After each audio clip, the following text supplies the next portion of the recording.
Against the Gods bab 2144, hati pedang yang tegas. Aneh. Kenapa dia berinisiatif menerima tantangan itu? Ini adalah pertarungan yang sudah ditakdirkan untuk dia kalah, dan dengan Meng Jianxi yang memimpin, aku rasa tidak ada gunanya dia menerima. Li Su mengungkapkan keraguannya. Yun Ce mengerucutkan sudut bibirnya dan menghindari pertanyaan itu, lalu berkata, sampai batas tertentu, niat pedang penghancur surga milik Cai Li ternyata bisa menahan, atau harus kukatakan dia tidak terlalu terintimidasi oleh alam mendalam yang indah. Tapi dengan tambahan es berkilau, Cai Li tidak punya peluang untuk menang. Dia memandang kedua wanita itu yang saling berhadapan di dalam penghalang medan perang, perasaannya merupakan campuran emosi yang kompleks. Satu berbaju hitam, satu berbaju putih. Satu menyendiri dan terpisah seperti peri yang dingin dan beku, yang lain halus dan indah seperti lukisan kuno bunga yang layu.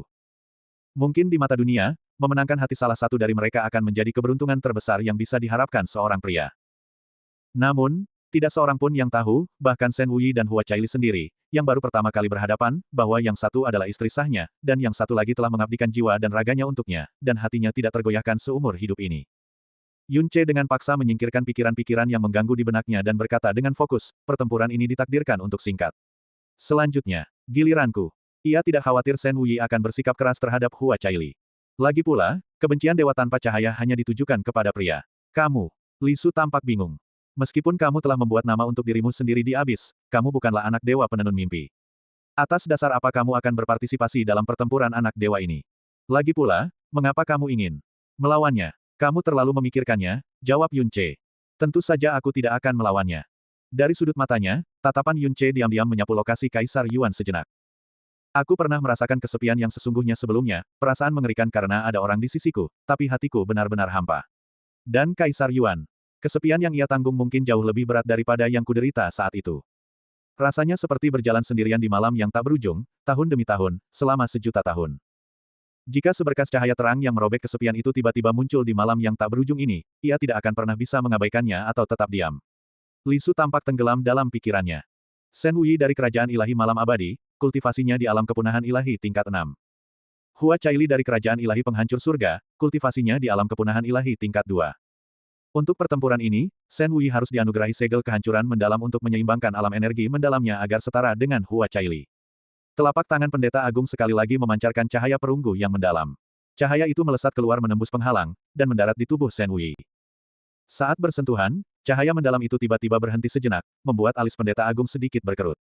Namun, jeda ini begitu singkat hingga hampir tidak terlihat. Cahaya itu kemudian mekar di tubuh Shen Wuyi, membentuk formasi segel kecil sebelum menghilang perlahan. Seketika, aura energi mendalam Shen Wuyi melemah dengan cepat. Hanya dalam 3 tarikan napas pendek, auranya telah jatuh ke tingkat 2 alam kepunahan ilahi, mencapai keseimbangan yang hampir sempurna dengan energi mendalam yang dilepaskan Hua Caili. Mulai. Sling. Dengan teriakan pedang yang nyaring, pedang awan kaca terhunus. Cahaya pedang bagaikan kunang-kunang yang mengalir deras, memantul pada Hua Caili. Seketika itu juga, seluruh sikap gadis muda itu berubah. Jejak samar kekanak-kanakan di matanya lenyap, dan pupil matanya yang jernih bagaikan bulan menajam menjadi bintang-bintang dingin yang hampir tidak berani kita lihat secara langsung. Sosoknya tetap ramping dan halus, namun kini diselimuti aura pedang dahsyat yang memperingatkan segala sesuatu untuk menjaga jarak. Jubahnya yang seputih salju bagaikan awan menari tanpa angin, dan lambang pedang 7 tokoh dan lambang bintang di roknya berkibar bersama aura pedangnya, memancarkan cahaya yang halus dan cemerlang. Pada saat itu, semua orang yang hadir merasakan perasaan aneh. Sang Dewi Penghancur Surga, yang dalam ingatan mereka secantik bintang surgawi namun belum sepenuhnya dewasa, kini samar-samar memiliki aura pedang abadi, Hua Qingying. Cahaya di mata Kaisar Yuan bergeser sedikit sejenak. Shen Wuyi mengangkat tangannya, dan mengarahkan pedang tanpa hatinya secara diagonal ke tanah. Namun, dia tidak melancarkan serangan maupun memadatkan es mengkilapnya, jelas bermaksud agar Hua Caili menyerang terlebih dahulu. Niat pedang di mata Hua Caili telah memadat menjadi bintang-bintang dingin yang menusuk jiwa.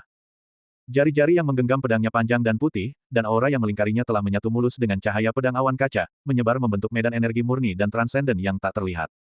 7 cahaya pedang putih pucat berputar tanpa suara di sekelilingnya. Lebih dari separuh orang yang hadir bahkan tidak menyadari saat ke-7 cahaya pedang ini terbentuk. Hua Caili sedikit mengangkat pandangannya. Ke arah tatapannya, udara seolah diiris oleh kehadiran pedangnya, menciptakan riak-riak samar. Tanpa gerakan atau perubahan aura yang terlihat, salah satu cahaya pedang melesat keluar, meninggalkan jejak garis putih tipis yang menusuk langsung ke arah Shen Wuyi. Shen Wuyi tidak bergerak. Cahaya pedang menembus tubuhnya, lalu tiba-tiba membeku seketika. Bayangannya menghilang, dan wujud asli Shen Wuyi muncul di sebelah kiri Hua Caili, cukup dekat untuk disentuh. Itu adalah sebuah pergeseran spasial dari alam mendalam yang indah. Namun, Tepat saat wujud asli Shen Wuyi muncul, cahaya pedang tiba-tiba memenuhi pandangannya, hanya sekitar setengah kaki dari alisnya. Pergeseran spasial yang tiba-tiba dan tak terduga seharusnya membuat lawannya mustahil untuk menguncinya kembali dengan indera spiritual. Namun, cahaya pedang ini tampaknya telah menunggu, menyerang hampir bersamaan dengan kemunculannya. Pada jarak sedekat itu, cahaya pedang yang tiba-tiba itu membuat Shen Wuyi lengah. Tanpa cara untuk menghindar, ia hanya bisa melakukan pergeseran spasial kedua. Berdengung.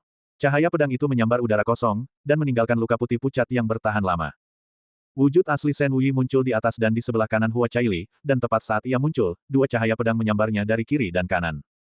Tanpa waktu untuk membangun momentum pedangnya, Shen Wuyi nyaris tak mampu memutar tubuhnya. Kedua cahaya pedang itu menyerempetnya, tetapi dua lagi segera menyusul. Dua cahaya pedang yang baru saja meleset juga berbalik tajam, menyerang dari belakang. Dua di depan, dua di belakang, menutup semua jalur pelariannya. Bang! Bayangan Shen Wuyi hancur berkeping-keping saat keempat cahaya pedang meleset, hanya menyisakan suara menusuk udara yang merobek. 1000 kaki jauhnya, wujud asli Shen Wuyi muncul. Ia melirik lengan kanannya. Sebuah luka robek sepanjang beberapa inci telah robek di kain hitam di bahu kanannya, memperlihatkan kulit seputih salju yang seputih giok dan luka pedang yang berdarah. Keheningan sesaat diikuti oleh keributan. Tidak seorang pun menyangka bahwa dalam pertarungan pertama antara kedua wanita itu, Shen Wuyi lah yang terluka. Bahkan Dian Jiushi, hingga kekalahannya, tidak pernah sekalipun melukainya. Mungkinkah itu niat pedang penghancur surga yang legendaris? Meng Jianxi berkata dengan nada terkejut, kudengar 3 tahun lalu, ketika Dewi Penghancur Surga menyelesaikan pelatihannya, dia tidak hanya menembus alam baru, tetapi juga memahami niat pedang penghancur surga. Tapi paman yakin itu hanyalah rumor yang tidak berdasar, karena bahkan Dewi Pedang Senior pun belum mampu menguasai pedang penghancur surga di usianya. Aku tidak pernah menyangka. Bukan hanya itu benar, tapi sepertinya dia menggunakannya dengan begitu alami dan terampil. Sepertinya dia tidak hanya menggores permukaannya saja. Yun Ce menatap penghalang itu tanpa sepatah kata pun. Meng Kongchan berkata dengan lembut, dunia hanya tahu bahwa niat pedang penghancur surga dari kerajaan ilahi penghancur surga dapat membuat energi mendalam lawan serapuh kertas tipis, dan mudah hancur. Namun, hanya sedikit yang tahu bahwa kekuatan terbesar niat pedang penghancur surga adalah cahaya pedang yang dipadatkannya memiliki indera spiritualnya sendiri. Sebagai seseorang yang telah berkali-kali melawan Hua Fusen, Meng Kongchan tentu saja merupakan salah satu orang di dunia yang paling memahami niat pedang penghancur surga. Praktisi mendalam biasa mengenali musuh mereka dengan indera spiritual, tetapi indera spiritual pedang penghancur surga mengejar hati dan mengunci jiwa. Hasil ini sudah bisa diduga. 7 cahaya pedang telah kembali mengelilingi Hua Caili. Dia tidak bergerak sedikit pun, namun hati setiap praktisi mendalam yang hadir bergetar. Sebagai orang-orang dari 6 kerajaan dewa, tidak seorang pun bisa melupakan penilaian mengejutkan yang pernah diberikan oleh pendeta agung yang dingin dan tegas kepada Hua Qinying. Talenta pedang terhebat dalam sejarah 6 kerajaan dewa, dan satu-satunya orang di era saat ini yang berpotensi mencapai ranah dewa sejati tanpa warisan. Namun, bahkan Dewi Pedang yang tak tertandingi itu membutuhkan 77 tahun untuk memahami secercah pertama niat pedang penghancur surga. Dan Hua Caili, ding! Sebuah lonceng lembut berdenting, membawa hawa dingin yang menusuk tulang, seketika mengusir pikiran-pikiran liar di benak semua orang. Cahaya es yang samar telah mengembun di pedang tanpa hati Shen Wuyi, dan di sekelilingnya, penghalang berkilau yang aneh dan hampir seperti iblis telah muncul. Bahkan saat menghadapi Dian Jiushi, ia belum mengembunkan es berkilaunya sedini ini. Keributan mereda sepenuhnya. Semua orang menahan napas, menunggu untuk melihat apakah niat pedang Dewi Penghancur Surga, dengan tingkat kultivasi yang sama, dapat menghancurkan penghalang berkilau yang bahkan tidak dapat ditembus Dian Jiushi dengan keunggulan 2 tingkat. Namun, Hua Caili tiba-tiba berkata dengan suara pelan, aku bukan tandinganmu. Kata-katanya terdengar seperti sebuah pengakuan, tetapi suaranya setajam mata air pegunungan, tanpa sedikit pun rasa malu atau lemah. Sebaliknya, ekspresi dan auranya tiba-tiba melonjak dengan tekad yang kuat, yang hampir putus asa. Satu-satunya kesempatanku untuk menang terletak pada satu serangan. Jika kamu mampu menahan serangan pedang ini, aku akan menyerah. Berdengung. Pedang awan kaca tiba-tiba bergetar, mengeluarkan serangkaian dengungan yang agak hingar-bingar. Tatapan Hua Fusen mengeras. Ia akan menyaksikan kejutan besar yang telah disiapkan Hua Caili untuknya. Pedang ketiga penghancur surga yang ia pahami dalam formasi langit 7 bintang. Kemegahan luar biasa apa yang akan dilepaskannya di tangannya. Shen Wuyi tetap tanpa ekspresi dan tidak langsung menyerang. Zeng, berdengung. Pedang awan kaca bergetar hebat, mengeluarkan suara dentang yang cukup kuat untuk menghancurkan batu. Wajah Hua Caili yang seputih salju menegang, dan cahaya pedang di matanya berkobar bagai bintang yang meledak, diwarnai dengan ketetapan yang seolah mampu memadamkan segalanya. Energi mendalam dan ki pedang di sekelilingnya mulai bergolak. Jubah seputih saljunya berkibar-kibar, dan lambang pedang 7 cahaya dan lambang bintang di roknya semuanya menyala dengan cahaya yang tak biasa, berkelebat muncul dan menghilang, kecemerlangannya membawa sedikit rasa gelisah. Alis Shen Wuyi tiba-tiba berkerut. Ia merasa seolah-olah sebuah pedang menekan hati dan jiwanya, membawa sensasi ikatan jiwa yang tak terlukiskan. Perasaan itu membuatnya merasa, entah mengapa, namun dengan kejelasan mutlak, bahwa di bawah pedang ini, hatinya dikejar dan jiwanya terkunci. Tidak ada tempat untuk lari ataupun menghindar. Dan dengan setiap tarikan napas, ujung pedang ini semakin tajam, kekuatannya meroket setiap saat, perlahan-lahan tumbuh begitu kuat sehingga hawa dingin yang semakin dalam mulai mekar di hati dan jiwanya. Dia mengangkat pedangnya secara horizontal, dan lapisan demi lapisan es mengkilap dengan cepat mengembun di pedang tanpa hati. Alis Hua Qinying berkerut bingung, lalu ekspresinya berubah drastis. Cai Li, berhenti. Teriakan tiba-tiba dan mengejutkan ini membuat semua orang menoleh, dan ternyata itu adalah Hua Qinying, sang Dewi Pedang. Seberkas cahaya biru menyala, dan Hua Qinying sudah berada di depan penghalang medan perang. Suaranya dipenuhi desakan yang asing bagi siapapun yang mengenalnya. Cai Li, jangan gegabah. Berhenti sekarang juga. Cai Li. Semua orang menatap tercengang. Mereka yang tahu nama Dewi Pedang Abadi juga tahu bahwa Hua Cai Li adalah satu-satunya kelemahannya. Satu-satunya hal yang bisa membuatnya, seorang wanita yang telah bersikap acuh tak acuh seperti seorang abadi yang jauh sepanjang hidupnya, kehilangan ketenangannya seperti ini adalah keselamatan Hua Cai Li. Hua Fusen juga mulai menyadari sesuatu, dan ia pun melupakan sekelilingnya, dan langsung muncul di samping Hua Qinying. Pupil matanya mengecil dengan cepat seiring cahaya pedang Hua Cai Li semakin kuat. Itu bukan momentum gaya ketiga seni pedang penghancur surga. Itu jelas. Gaya keempat seni pedang penghancur surga. Seandainya mereka berada di luar medan pertarungan, ia pasti akan sangat gembira mengetahui bahwa Hua Cai Li telah memperoleh pemahaman awal tentang seni pedang keempat. Namun saat ini, merasakan gejolak aura pedangnya dan keganasan niat pedangnya yang luar biasa, ia hanya merasa ngeri. Dia jelas belum menguasai seni pedang keempat. Jika tidak, ia pasti sudah memberitahu Hua Qinying dengan penuh semangat sejak lama. Terlebih lagi, kekuatan pedang keempat membutuhkan energi mendalam yang sangat besar. Dengan kultivasinya yang baru berada di level 2 alam kepunahan ilahi, bahkan satu serangan pun sudah sangat melelahkan. Melepaskannya secara paksa akan menimbulkan 10 kali kerusakan pada musuh dengan kerugian 12 kali lipat pada dirinya sendiri. Hua Cai Li tidak bereaksi terhadap teriakan bibinya. Bukan berarti dia tidak mendengar, tetapi hati, tekad, dan jiwanya terpusat pada niat pedangnya, tanpa ada ruang untuk hal lain. Pendeta Agung perlahan-lahan mendongak. Sebuah penghalang yang tak tertandingi kuatnya langsung muncul di hadapan Hua Qinying dan Hua Fusen, dan peringatannya yang tak tergoyahkan bergema di puncak awan Eden, mundur. Tidak seorang pun boleh mengganggu medan pertarungan. Cahaya putih yang terpancar dari pedang awan kaca semakin cemerlang, perlahan-lahan memancarkan bintik-bintik cahaya putih kristal yang pecah, yang kemudian berkumpul menjadi langit yang penuh dengan bintik-bintik bintang yang menyerupai kunang-kunang. Bintik-bintik cahaya yang didorong oleh aura pedang yang ganas, perlahan-lahan dan susah payah menyatu. Perlahan-lahan, ia membentuk sinar pedang putih pucat sepanjang 7 kaki pada pedang awan kaca.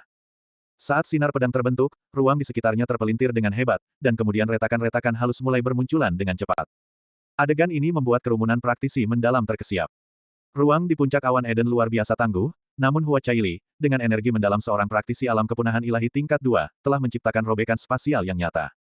Semua orang hanya bisa membayangkan bagaimana kekuatan tebasan pedang ini telah sepenuhnya melampaui batas levelnya. Namun, ekspresi ngeri Hua Fusen dan Hua Qinying menunjukkan dengan jelas bahkan kepada pengamat yang paling bodoh sekalipun. Meskipun serangan Hua Cai Li sangat dahsyat, saat ia melepaskannya, ia pasti akan membayar harga yang mahal. Hati mereka bergetar, dan mereka dipenuhi kebingungan. Di majelis tanah suci sebelumnya, Putri Ilahi Penghancur Surga selalu tidak suka berkelahi. Hari ini adalah pertemuan pertamanya dengan Shen Wei. Tidak mungkin ada dendam di antara mereka. Pertempuran anak dewa pada akhirnya hanya menyangkut sedikit harga diri kerajaan dewa dan janji Kaisar Yuan. Itu tidak melibatkan kepentingan inti kerajaan dewa atau pewaris mereka. Mengapa? Ia begitu bertekad, begitu putus asa. Ekspresi Dian Zhouxi menunjukkan kepanikan yang tak tersamarkan. Ia melepaskan diri dari rangkulan Dian Sansi, bibirnya terbuka dan tertutup beberapa kali, dan hampir menangis tak terkendali. Wajah Yun Ce tenang, tetapi dadanya naik turun karena napasnya sedikit cepat. Kaca berlapis es juga dengan cepat mengembun di pedang Shen Wei. Saat ia mengarahkan pedang tanpa hati ke depan, bilah rampingnya sudah dihiasi puluhan teratai es kecil yang tembus cahaya. Masing-masing melepaskan aura es mengerikan yang seolah membekukan pandangan siapapun. Di tengah cahaya pedang yang kacau, mata indah Hua Cai Li akhirnya terbuka perlahan. Di dalam matanya, terdapat cahaya murni, tanpa celah, dan bening seorang gadis muda, namun juga tekad murni yang tidak dipahami orang lain. Cahaya pedang dan bintang pedang yang tak terhitung jumlahnya saling bertautan, begitu indah namun membawa hawa dingin yang menghancurkan dunia. Pedang awan kaca yang membawa sinar pedang melesat maju. Seketika, langit dan bumi terdiam. Hua Qinying mendesah pelan. Ia tahu saat kekuatan pedang itu meletus, Hua Cai Li akan terluka parah. Namun, ini adalah puncak awan Eden. Ia ditakdirkan tidak mampu menghentikannya. Yang bisa ia lakukan hanyalah menunggu saat pertempuran berakhir dan bergegas melindunginya. Pedang Shen Wei terhunus bersamaan. Mengikuti lintasan lurus bilah pedang, teratai es bermekaran dengan bunga es yang tak berujung, cemerlang, dan indah namun tragis. Dunia menjadi sunyi senyap. Semua orang lupa bernapas. Aliran waktu terasa melambat. Di setiap pasang mata yang terbelalak, sosok kedua wanita itu terpantul jelas, bersama dengan sinar pedang dan bunga es yang semakin mendekat. Hingga pada suatu saat, mereka akhirnya bertabrakan dan saling tumpang tindih. Namun, dunia tetap hening. Tidak ada ledakan kristal es, tidak ada ruang yang terpotong oleh sinar pedang, bahkan tidak ada sedikit pun suara energi mendalam yang merobek udara. Di antara Hua Caili dan Shen Wuyi, sesosok putih muncul. Tangannya terentang. Tangan kirinya terulur, satu jari menyentuh pedang awan kaca, sementara jari tangan kanannya mengetuk pedang tanpa hati. Sinar pedang dan bunga es beserta seluruh energi mendalam yang dilepaskannya, lenyap sepenuhnya. Seolah-olah, mereka langsung terhapus dari keberadaan oleh tangan tak kasat mata, tanpa meninggalkan sedikit pun jejak penghapusan mereka. Bab 2145, Wilayah Terlarang Dewa Tidur. Tidak seorang pun berani menentang aturan Tanah Suci, termasuk para dewa dari 6 kerajaan ilahi. Namun ada satu pengecualian, karena keberadaannya berada di atas semua aturan dunia ini. Kaisar Yuan. Pedang penghancur surga milik Hua Caili yang telah dikerahkan habis-habisan, dan cahaya es mengkilap milik Shen Wuyi yang telah mengalahkan Dian Jiushi, lenyap tanpa jejak di hadapannya, bagaikan gelembung-gelembung yang akan pecah jika disentuh sedikit. Ia perlahan menurunkan tangannya dan berbicara pelan di tengah keheningan kerumunan yang tertegun, tubuh yang menyimpan keistimewaan, hati yang memanifestasikan es kaca. Hal seperti itu belum pernah terlihat di dunia ini sejak zaman dahulu. Ini adalah mukjizat yang dikirim dari surga. Caili, di usiamu yang baru 20 tahun lebih, kamu sudah memahami arti sebenarnya dari pedang penghancur surga keempat. Dari segi bakat jalan pedang saja, kamu tidak hanya melampaui bibimu, tapi kamu juga tidak jauh berbeda dariku saat seusiamu. Intervensi Kaisar Yuan tidak hanya mengejutkan 6 kerajaan dewa, tetapi juga pendeta agung. Pujiannya untuk Shen Wuyi dan Hua Caili tidak diragukan lagi menggetarkan hati mereka bagaikan guntur. Bagi Shen Wuyi, ia telah mengucapkan kata keajaiban. Bagi Hua Caili, ia bahkan membandingkannya dengan dirinya sendiri. Jika salah satu dari kalian menderita luka sekecil apapun, itu akan menjadi kerugian besar bagi dunia ini. Karena itu, biarkan pertempuran ini berakhir di sini. Bagaimana menurutmu? Meskipun Kaisar Yuan mengajukan pertanyaan, kata-katanya merupakan ketetapan surgawi. Shen Wuyi dengan tenang menyarungkan pedangnya dan membungkuk, Wuyi akan dengan hormat mematuhi perintah Kaisar Yuan. Kemampuan Hua Caili untuk bereaksi pada akhirnya sedikit lebih lambat. Terlebih lagi, ia tidak memiliki rasa hormat yang sama terhadap Kaisar Yuan seperti yang dimiliki orang lain. Setelah beberapa saat yang panjang dan linglung, ia akhirnya tergagap, tapi... Bagaimana dengan anugerah Paman Kaisar? Tatapan Kaisar Yuan tampak sedikit melembut ke arah Hua Caili. Dengan senyum tipis di bibirnya, dia menjawab, kehebatan yang kalian berdua tunjukkan sudah cukup bagiku untuk membuat pengecualian dan memberikan anugerah kepada kalian berdua. Kata-kata Kaisar Yuan sama sekali tidak menggugah Shen Wuyi, tetapi justru menyebabkan cahaya bintang yang tak berujung dan cemerlang bersinar di mata Hua Caili. Benarkah? Terima kasih, Paman Kaisar. Aku tahu kamu yang terbaik. Di puncak awan Eden, di samping Kaisar Yuan, dan di tengah medan perang, kegembiraannya ditunjukkan secara terbuka, sangat intens, dan sangat tulus. Dian Jiushi memejamkan mata, menyembunyikan kekecewaan di dalamnya sambil mendesah dalam hati. Saat ini, ia tiba-tiba mengerti mengapa tindakan Hua Caili begitu bertentangan dengan akal sehat dan temperamennya yang biasa. Ia rela menunjukkan sisi yang begitu teguh, melukai dirinya sendiri, mempertaruhkan segalanya. Semua demi mendapatkan anugerah Kaisar Yuan. Karena anugerah ini terkait dengan masa depannya bersama Yun Ce. Hua Fusen akhirnya menghela napas panjang lega. Baru kemudian dia menyadari bahwa punggungnya dibasahi oleh keringat dingin. Kegembiraan Hua Caili belum pudar. Seluruh auranya berubah menjadi sosok yang sama sekali berbeda dari saat ia memegang pedang, berubah dari peri pedang kecil yang memancarkan kekuatan dingin menjadi seorang wanita muda yang sangat cantik dan manja. Ia menoleh ke Shen Wuyi dan berkata terus terang, pertempuran melawan Dewi Malam Abadi ini tidak perlu dihentikan. Aku menyerah. Karena sekalipun aku mengerahkan seluruh kekuatanku, peluang kemenanganku hanya 1%. 99% sisanya milikmu. Kaisar Yuan tersenyum, namun tidak berkata apa-apa. Pendeta Agung tanpa membuang kata-kata mengumumkan, Hua Caili, dari Kerajaan Penghancur Surga menyerah. Shen Wuyi, dari Kerajaan Malam Abadi menang. Dalam turnamen anak dewa ini, Shen Wuyi dari Kerajaan Malam Abadi dan Hua Caili dari Kerajaan Penghancur Surga menunjukkan kehebatan yang luar biasa dan memukau sehingga mereka mendapatkan pujian pribadi dari Kaisar Yuan. Pengecualian dibuat, Shen Wuyi dan Hua Caili dapat meminta anugerah dari Kaisar Yuan. Dengan janji Kaisar Yuan dan deklarasi Pendeta Agung, hasil turnamen anak dewa ini telah ditentukan. Dalam turnamen ini, termasuk Pan Buwang yang tidak terduga, total 6 putra ilahi dan 2 gadis ilahi telah muncul. Namun, pada akhirnya, kedua gadis itu menang, dan ke-6 putra ilahi itu pun menjadi seperti foil. Hal ini terutama berlaku untuk mantan anak dewa nomor 1, Dian Jiushi, yang kejayaannya di masa lalu telah padam oleh cahaya dingin Shen Wuyi. Hasil ini membuat berbagai kerajaan dewa mendesah sedih. Hua Caili menyimpan pedang awan kacanya. Saat ia berbalik, pandangannya tiba-tiba kabur, dan ia hampir pingsan di tempat. Sebuah bayangan biru kehijauan berkelebat, dan ia jatuh ke pelukan Hua Qinying. Baru saat itulah ia menyadari seluruh tubuhnya tidak berdaya. Bahkan mengangkat lengan pun terasa sulit. Hua Fusen juga datang. Ia menatap wajah putrinya yang pucat namun puas dan tersenyum, dan teguran yang telah ia siapkan pun lenyap di bibirnya. Ia hanya bisa bergumam dengan keras, ini semua salah anak nakal itu. Energi mendalam Hua Qinying mengalir deras ke seluruh tubuh Hua Caili, dan barulah ia merasa benar-benar tenang. Intervensi Kaisar Yuan yang tepat waktu telah mencegah kekuatan pedang dilepaskan sepenuhnya, jadi wajar saja jika tidak ada serangan balik. Namun, biaya untuk memadatkan serangan pedang itu sangat besar. Saat ini, Hua Caili berada dalam kondisi kelelahan yang luar biasa, baik secara fisik maupun mental. Bisa dibayangkan akibatnya jika ia mengalami serangan balik dalam kondisi seperti itu. Hua Qinying tidak berani memikirkannya. Ia membantu Hua Caili berdiri dan kembali ke area kerajaan Dewa Penghancur Surga. 7 penguasa pedang penghancur surga segera berkumpul, dan 7 aliran energi pedang yang lembut berkumpul di tubuh Hua Caili, memungkinkan auranya pulih dengan kecepatan yang luar biasa. Jangan pernah melakukan hal seperti ini lagi. Hua Fusen akhirnya berhasil memarahinya. Ayah Dewa, aku tahu. Aku janji itu tidak akan terjadi lagi. Hua Caili memasang ekspresi patuh seperti orang yang telah belajar dari kesalahannya, lalu menambahkan dengan bangga, tapi, berkat tebasan pedang itu, aku berhasil.